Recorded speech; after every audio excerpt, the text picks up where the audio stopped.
Welcome to Postcards, a brief look at people, places, the arts and curiosities from around the world.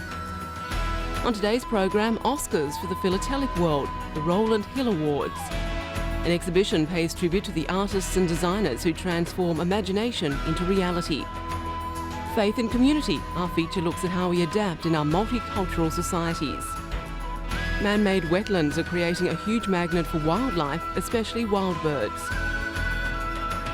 And finally, an exhibition of rare sketches and paintings of wildlife by William McGilvray. First up, 60 years ago, and alarm bells rang all over England. For these young pilots, it was to be their finest hour as they took to the sky to attack Nazi Germany's bombers in the heroic Battle of Britain. Today, a whole new generation has grown up knowing little of the contribution of the few. A new £100,000 or $160,000 US permanent exhibition at the Royal Air Force Museum in northwest London aims to rectify that. Our finest hour tells the story of what's been called the greatest battle in the history of warfare.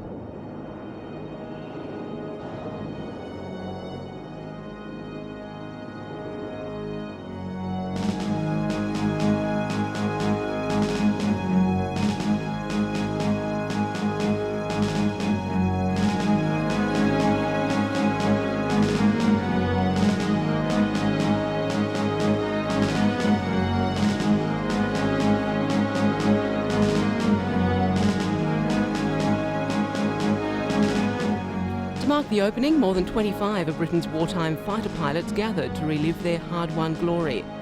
Among them, Group Captain John Cat's-Eye Cunningham, the highest-scoring night fighter ace of the war.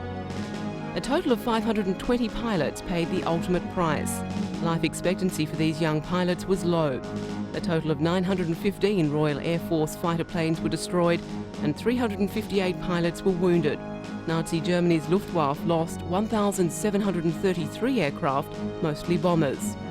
The slumbering aircraft have been brought back to life in the exhibition and include all the main players' planes, like the Spitfires and Germany's Messerschmitts. Our finest hour has already opened to an avid public and is just part of a wider program of expansion at the RAF Museum over the coming months. Winston Churchill, some say the architect of victory. His statue broods over Parliament Square. And his spirit is captured in this new exhibition at a gallery in the West End.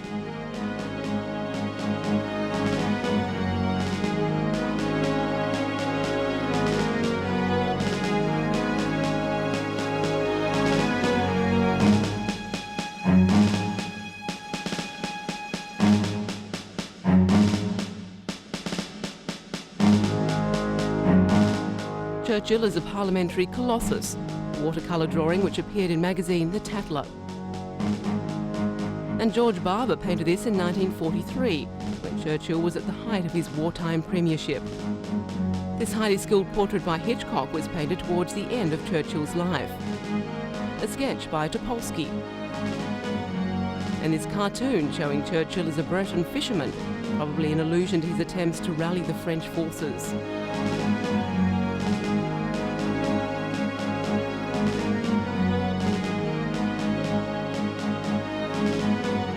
It's a mark of his public esteem that his image was reproduced everywhere on hundreds of household items. And Churchill's undoubted skills as a painter are also displayed here. This sunlit view of Calne Harbour captures his delight in colour and the texture of paint. The exhibition shows many unusual facets of Britain's best-known wartime leader at all stages of his life, and recalls the time when so much was owed by so many to so few.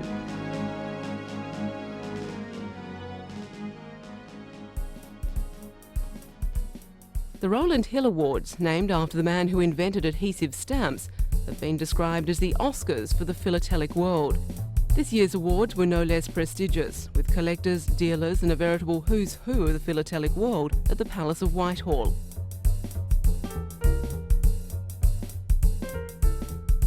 Britain's veteran Labour MP Tony Benn was a fitting guest presenter. As Britain's Postmaster General from 1964 to 66, he was responsible for commissioning Royal Mail's specialist stamps, and finding the man who would become Britain's most prolific stamp designer, David Gentleman.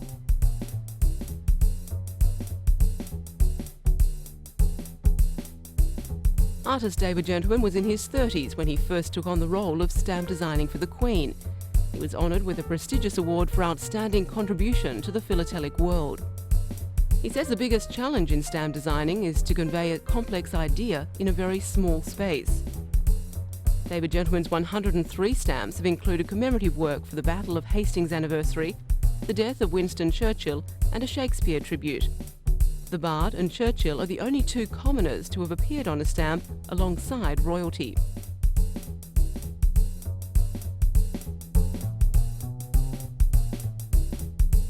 In the 60s, David made a bold push to remove the monarch's head from the stamp in the name of better design. He believes we'd have had better looking and simpler stamps without it. But his pleas to the then Postmaster General Tony Benn fell on deaf ears. And not surprisingly, the palace preferred it to remain. His most recent work was a challenging depiction of the abstract notion of time to celebrate the millennium. Gentleman wanted to incorporate Harrison's measuring instruments to encapsulate the history of timekeeping.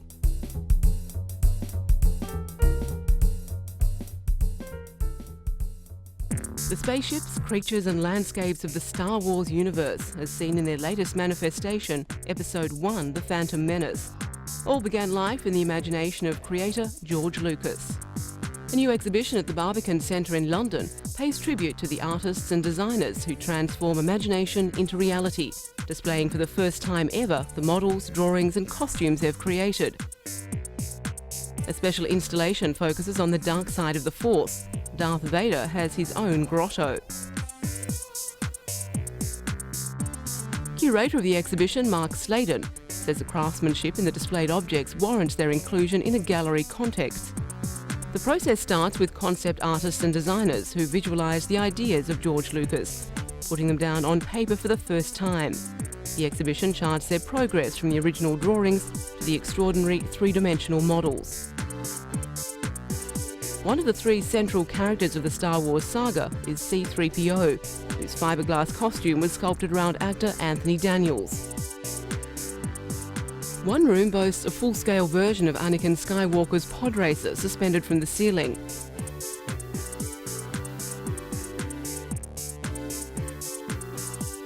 It's a gallery devoted to the role of the model maker, like Lorne Peterson, whose more old-fashioned skills complement those of their colleagues in the computer graphics department. There's plenty of reassurance here for technophobes that no matter how much computer animation there is in a film, traditional skills are still needed to achieve the final result. The exhibition's organisers say the objects displayed here should be taken seriously. They represent the visual culture of the Star Wars movies, the world's most successful series of films.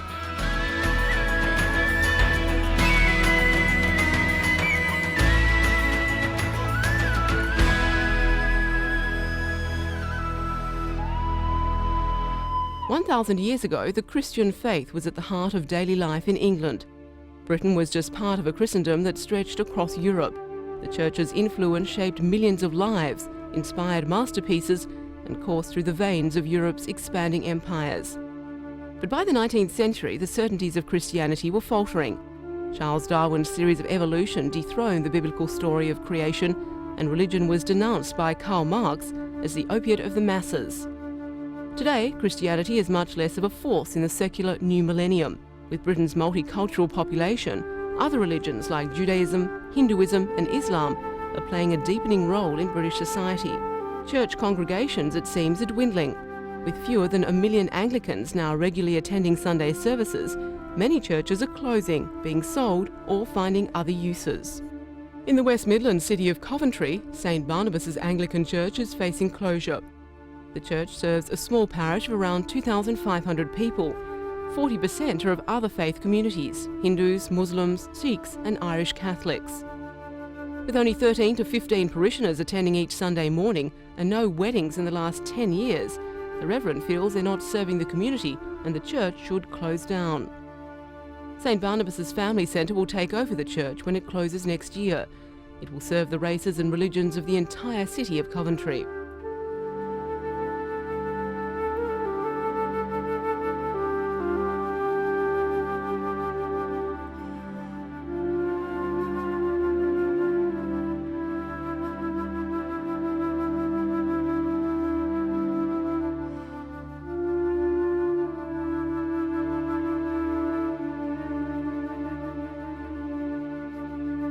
The Reverend Lydia Humphreys of St Margaret's in Coventry has had to be more flexible in her church, allowing it to be used by the community for activities other than worship. She's content the church is at least drawing the community towards it and providing opportunities for the youth of the parish.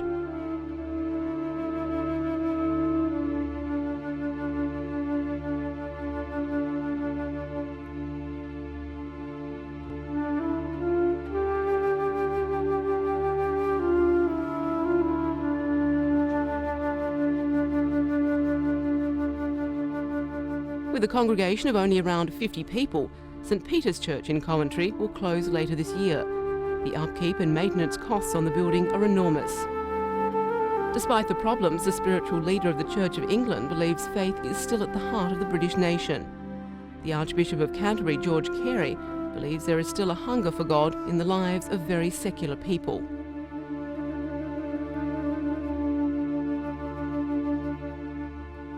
Some of that ground is being made up in the evangelical churches. With the emphasis on song and modern music, congregations are growing again, with more young people being attracted into the church. This strain and a radical new thinking may revitalise and save Christianity.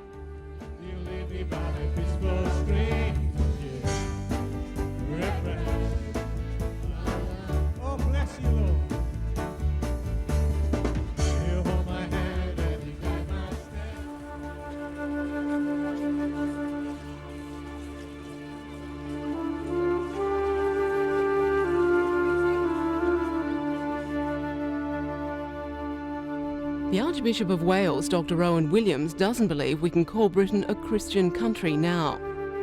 His views are borne out in the obvious influence that religions like Islam are having in society. Most British cities now have a mosque.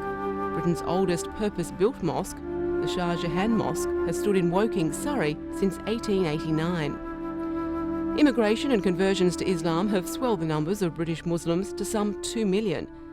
New mosques like Edinburgh's King Fahad Mosque are being built to accommodate worshippers of this, the fastest growing religion in the UK. Since the opening ceremony 2 months ago, the mosque has welcomed 10 new converts to Islam. Hundreds of British Muslims make the Hajj pilgrimage to Mecca every year.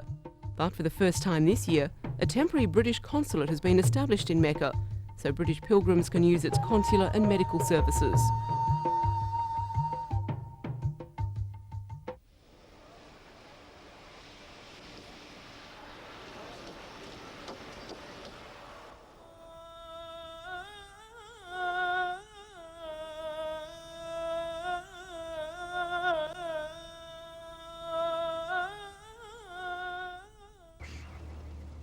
Islamic culture is becoming an increasingly familiar part of British life. At the Islamic High School for Girls, the national curriculum is supplemented with lessons in the Quran and in Arabic.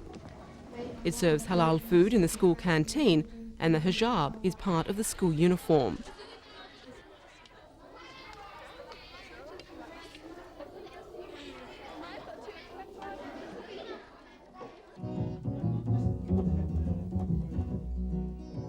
A stalwart of the music scene for 40 years, double bass player Danny Thompson converted to Islam when he felt the spiritual dimension missing from his life.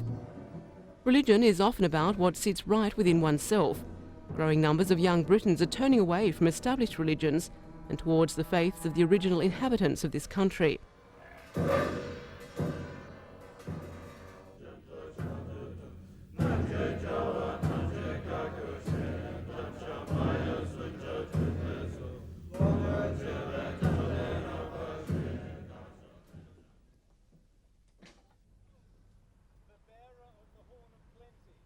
The pagan beliefs centre around the masculine and feminine spiritual energies which make up the universe. The Druids, here preparing to celebrate the autumn equinox, say their faith rests on honouring nature within the human soul.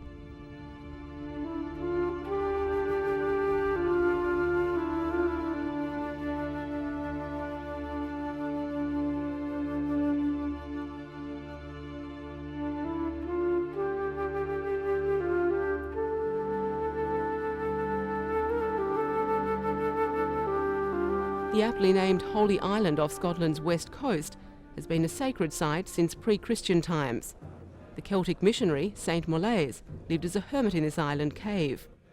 Christianity came here in the 6th century, and by the 13th century, the island was home to a small monastic community. Now the island is about to become an important centre for Buddhism.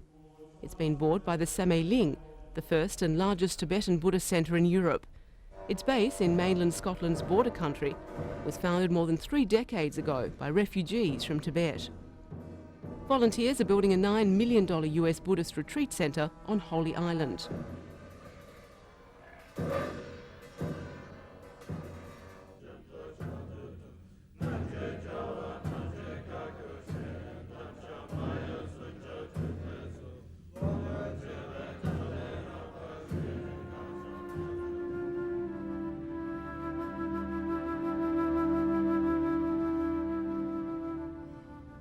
Buddhism won't be the only presence here either. On the north of the island, an international multi-faith centre is being built for all devotees to share. It should ensure that a place of Christian beginnings continues to have a spiritual significance well into the 21st century.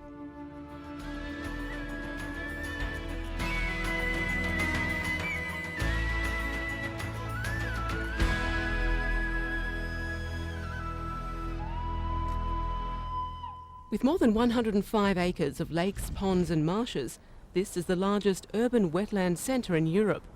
Opened this week by wildlife enthusiast Sir David Attenborough, the man-made wetlands close to the centre of London are already creating a huge magnet for wildlife, especially wild birds.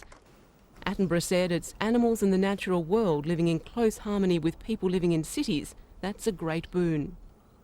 This environmental project, the only one of its kind in any capital city in the world, has been designed specifically to encourage birds to feed, roost and breed, including species which are rare and endangered in southern England. But to do this, environmentalists have had to create differing habitats within the one area, everything from open water lakes to grasslands and mudflats. They've recreated habitats from all over the world, from a whitewater stream in New Zealand to a tropical swamp in Southeast Asia. What would take visitors a round-world trip of 35,000 miles they can now see in about 5 minutes here. The centre has been designed in such a way that bird watchers can walk in between each area without disturbing nesting birds. And coupled with a visitors centre, it's hoped people will not only observe the birds, but also learn more about their environment. The former reservoir site, owned by the water utility Thames Water, has become redundant, and the company, who wished to use the land sympathetically, agreed to this project.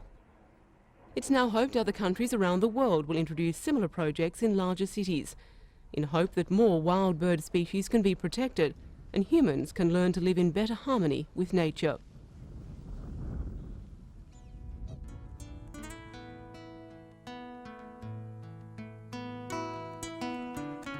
For many children living in inner London, this is school, a legacy of an austere Victorian age.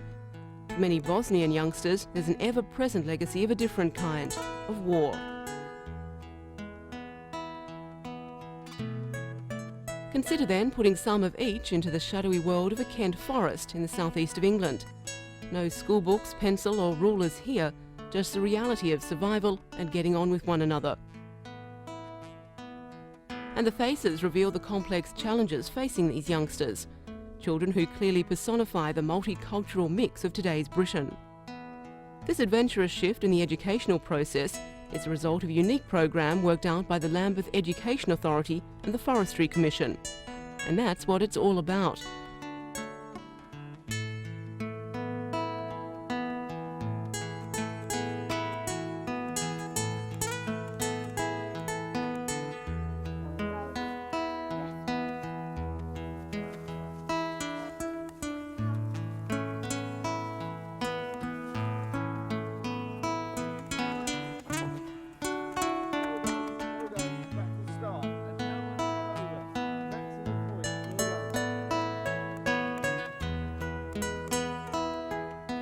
But team building can be a difficult process, especially when it comes to finding the best materials for a forest shelter. Few of these children will ever have to survive in a forest, fending for themselves in the provision of food or shelter. But that doesn't mean the exercise of creating their own shelter doesn't have important educational and social dimensions.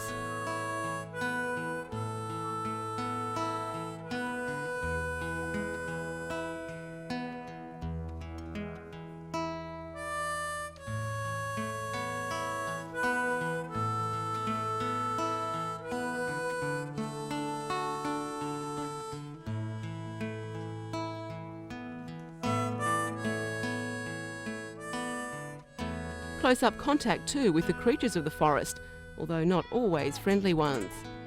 Even the Bosnian youngsters, on holiday in Britain and with a limited knowledge of the English language, proved the equal of their homegrown peers when it came to woodland skills. Education Officer Nadine Thomas says the children learn how to communicate and cooperate with each other. They learn that within the group, you don't just need the doers, you need the actual thinkers as well.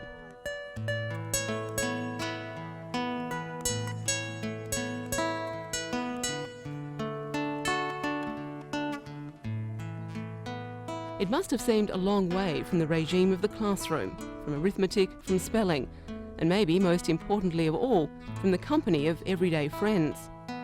But even for these now qualified woodlanders, the necessary benefits of civilization still have their place.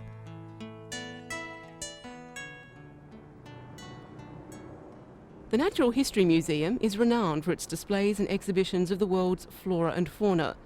But even with this vast space, the museum cannot display all the treasures it holds in its vaults. Going on public show for the first time ever are 60 rare sketches and paintings of wildlife by the Scottish naturalist William McGilvray.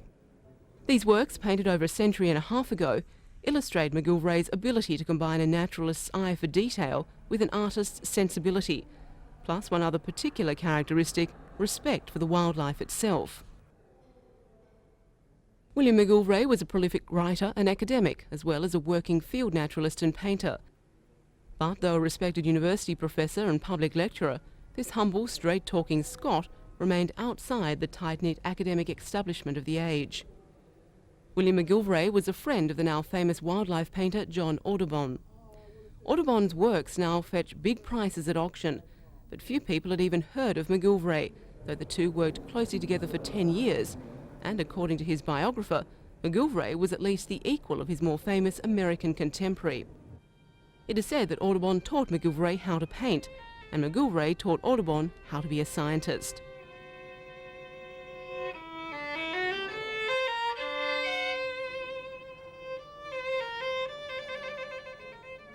After this exhibition, the public will at last be able to judge McGilvray's output for themselves. And the curators say this show is just the beginning of a series brushing the dust off some of the many treasures long buried in the museum's vast archives.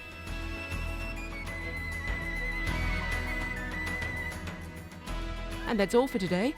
Join us again next time for a postcard look at interesting people, places, the arts and curiosities.